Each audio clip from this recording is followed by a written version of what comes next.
Hey, Yetta, did you hear the joke about the roof? No. I doubt you'd get it anyways, because it's over your head. Okay, then. Moving forward with the Dekker Team. Moving forward together with the Dekker Team. Welcome to Life's Inside Track. I'm Yetta Dekker. And I'm Ken Dekker. And together we get to share techniques, thoughts, tips, tools, and tactics that we all need, we all deserve. You, I, everyone, so we can turn our house into home, our families thrive, and we live the very best life possible.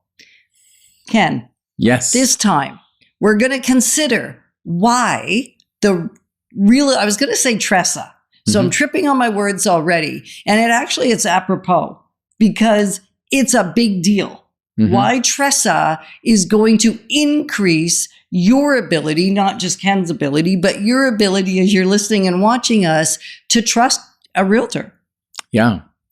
Well, I think something that's very, very important to note is it comes into effect today. Today. If you're watching and listening the day this airs, which is December 1st, or as we're airing December 1st, this is when it becomes live. So if you're watching this as a replay, well, today's not the day. Yeah.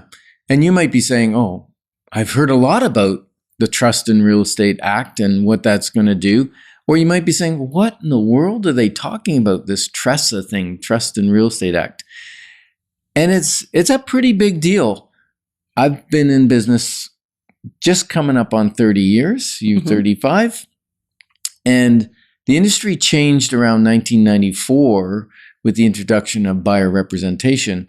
And this new regulation actually makes more changes than just that. Oh, beyond the number of changes. And the reason we thought it was really important to talk to you about this and share this with you is because before I was a realtor, I had a hard time trusting people with my biggest asset. I felt out of control. I didn't understand what was happening necessarily. Even when I'd owned a few homes, it was still confusing. Yeah, I think the most times, like if I think back, any time where somebody's really questioned you or mine or another realtor's integrity is most of the time they don't understand the rules by which we play by, that we engage, that we're required to play by. Right. And because it is so difficult, and it's not because you're not brilliant, you are brilliant. I was pretty smart and I still didn't get it. And it's because the rules and the regulations are a little different than maybe makes common sense or the way we perceive it ought to be. And because, unfortunately, not every time have they been adhered to. Yeah, so there's the understanding and then there's the variation in the carrying out of those regulations. So an example is, which I've heard so many people talk about, and that's confidentiality, right? Whoever you're representing, you must retain confidentiality.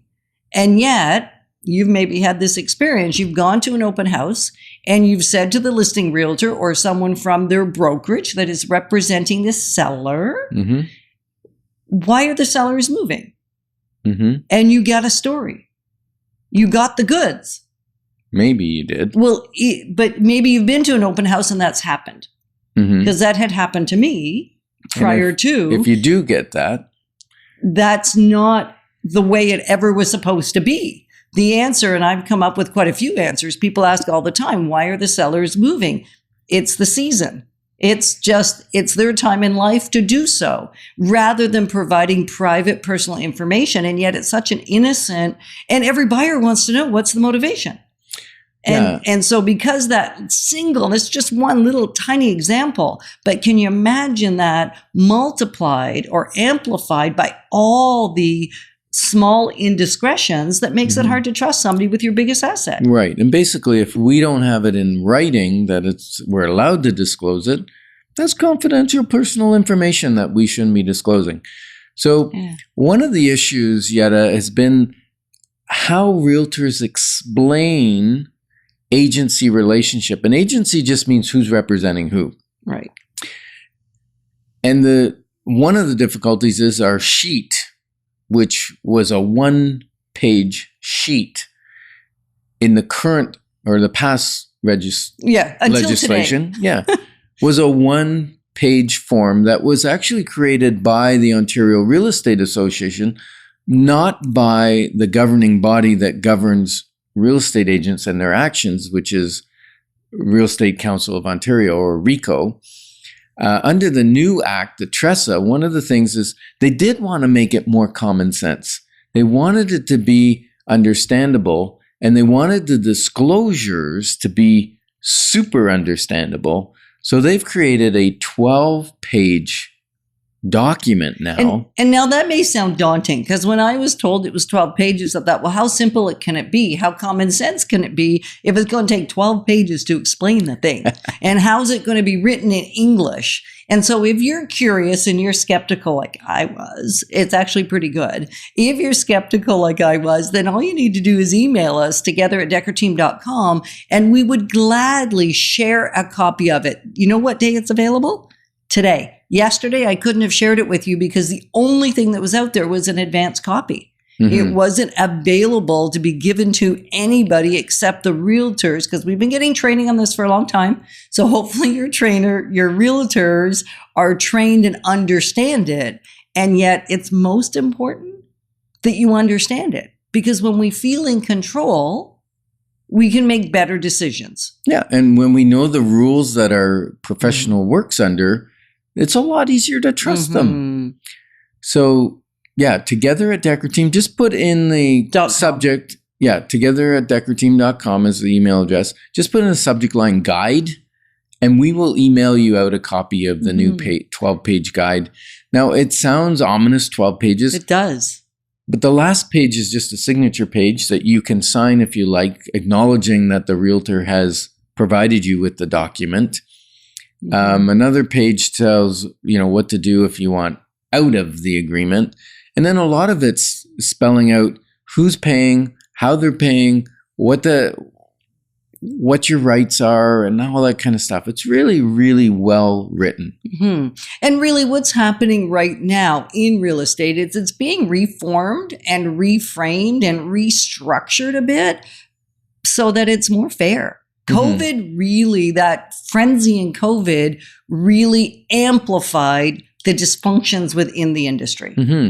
And we're going to delve deep into some of the changes in the industry, but just know one of the biggest things is more disclosure, more information for you, the buyer or the seller, and more timely. We're required to give it to you much earlier in the process, which is very important. I mean, previously, it was kind of important that we did it, but it wasn't mandated at the same level. So there's a lot of resistance in the industry because it's an uncomfortable conversation. So whether it's uncomfortable or not, it's a conversation that must be had because the fines have been increased, the regulations have been amplified or intensified, I think is a better word. So it's good for you. It's good for you whether you're a seller or a buyer. And the great news is if you get this guide now, when there's no pressure to be thinking about it, it will help you trust the person you're working with when the time comes. Yeah, and understand the industry as it's made. So you may be asking, what really is the real estate rules? What's making it so possible for me to trust a realtor? And if that's what you're asking, then ask us for the guide. Because we're honored to be positioning you to build wealth wisely, because it's about much more than just money. Moving forward with the Dekker Team. Moving forward together.